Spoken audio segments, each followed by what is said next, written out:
ربي جل الله ما في قلبي غير الله نور محمد صلى الله لا إله إلا الله.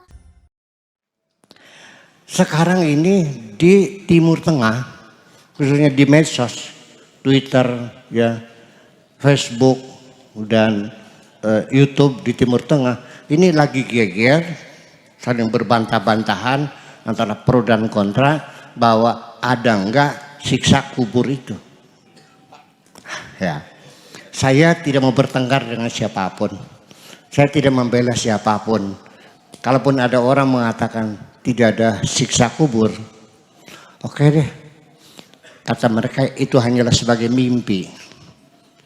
Nah, dalilnya ada tuh. Yang tadi kita baca surat Yasin tuh. Wa qalu ya wailana man ba'atsana min marqadina hadza ma wa'ada rahman wa sadaqal mursalun. Saya terjemahkan dulu. Ya wailana, aduhailah. Man ba'atsana, siapa yang membangunkan kami. Min marqadina, dari tidur kami. Iki siapa sih nangakan rayang ke? Gitu bahasa Dermayunya. Siapa gerang yang membangunkan kami ini? Itu pertanyaan dari manusia yang dibangkitkan dari kubur. Kemudian malaikat menjawab, hadza ma wa'ada rahmanu wa sadaqal mursalun. Makanya di dalam surat Yasin itu ada tanda namanya sakta, artinya koma. Ya wailana ma ba'atsana min marqadina hadza ma wa'ada rahman. Kalau dibacanya langsung, ya wailana ma ba'atsana min marqadina hadza, nanti hadzanya isim syarat sebagai sifatnya marqadina. Padahal bukan itu. Ini dua pihak yang berbicara berbeda-beda.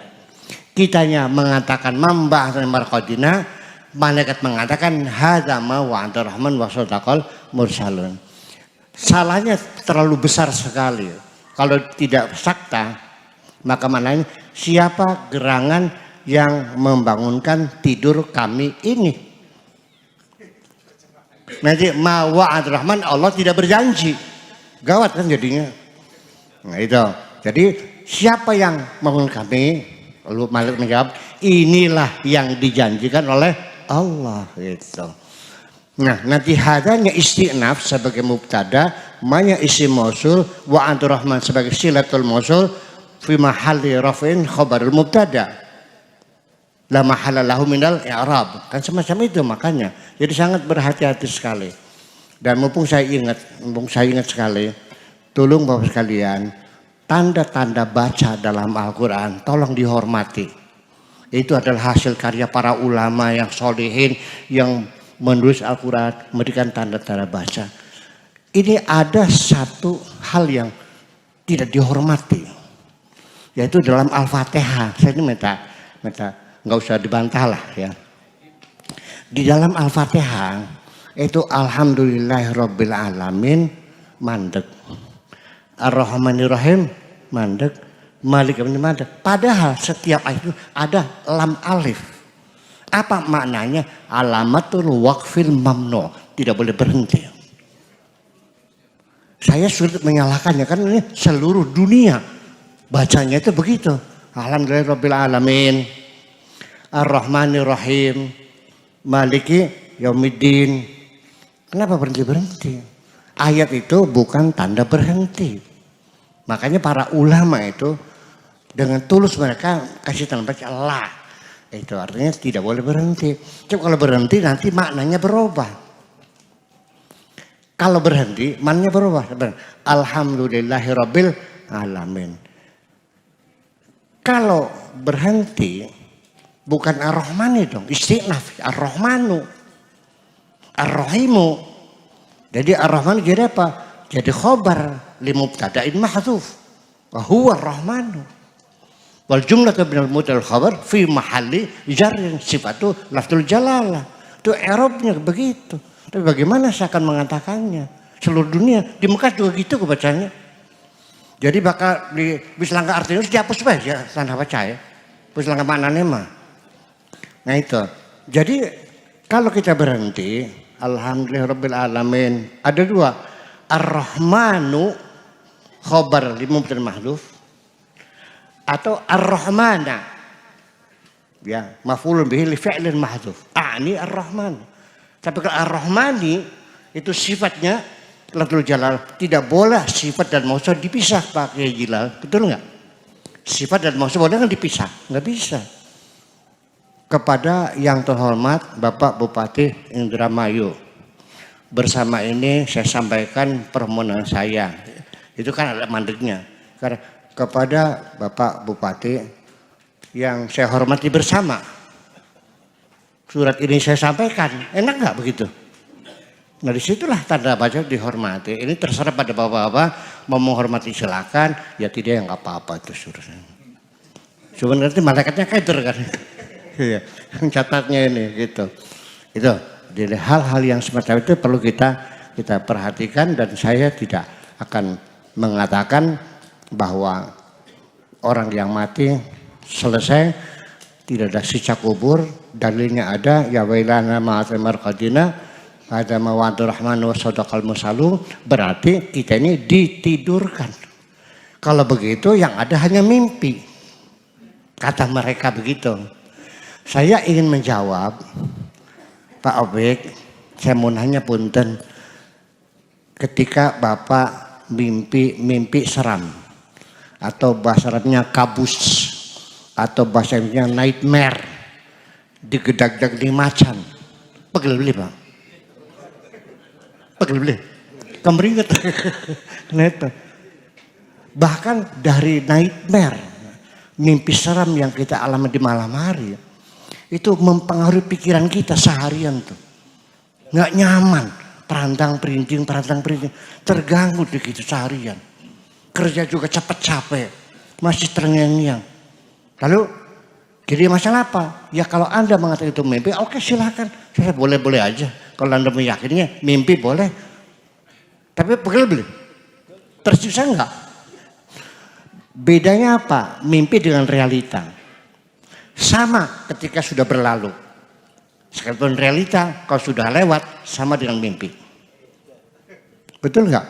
Ya iya, ya udah sekarang kita nggak usah berdebat lah. Yang mau percaya silahkan. Ya sebagai mimpi boleh silahkan sebagai mimpi. Tetapi bagi saya ini ayat ini ya wailana mambah samartina ini adalah untuk golongan orang-orang yang berimbang kebaikannya dan keburukannya di dunia ini. Fa amma man khaffat mawazinuhu fa ummuhu hawiyah. Tetapi kalau fa amma man thaqul mawazinuhu fa huwa fi 'ishatir radiyah, nanti ditimbang. 1 gram saja. Almarhum kebaikannya 1 ton. 1 gram.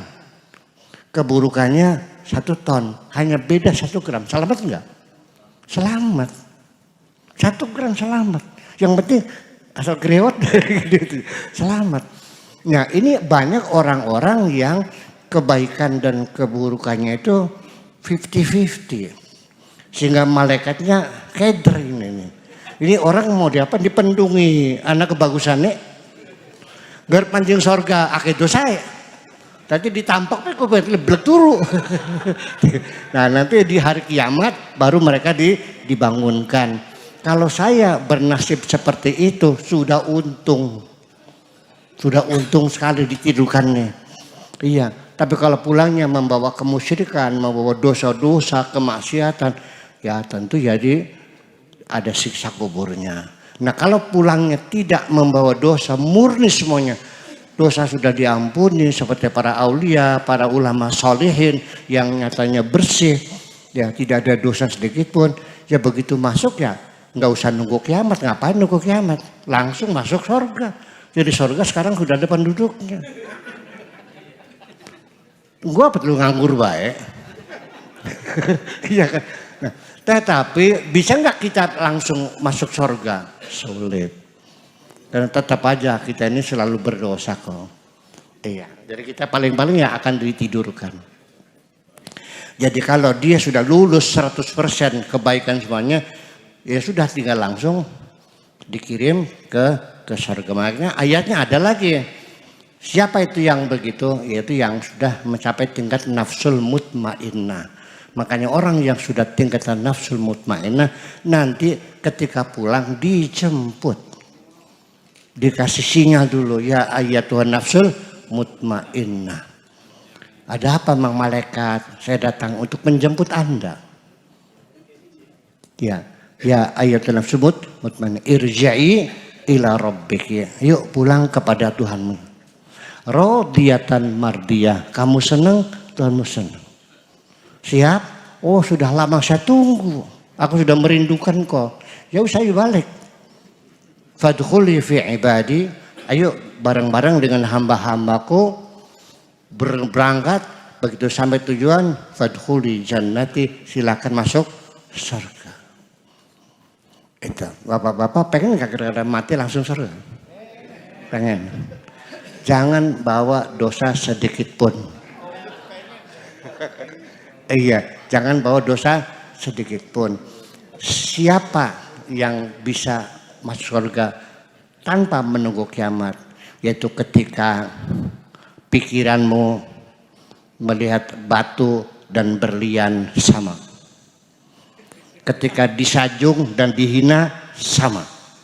Berarti kamu sudah fana sebetulnya. Jadi untuk tingkatan nafsul mutmain itu orang-orang sudah tingkatan nirvana. Yang penting begini saja, jangan berharap kita tidak bersalah. Ya pasti kita bersalah. Yang hebat bukan orang yang tidak bersalah, yang hebat adalah orang yang berdosa tapi segera bertobat kepada Allah. Itu yang paling hebat. Oke, gitu saja. Assalamualaikum warahmatullahi wabarakatuh.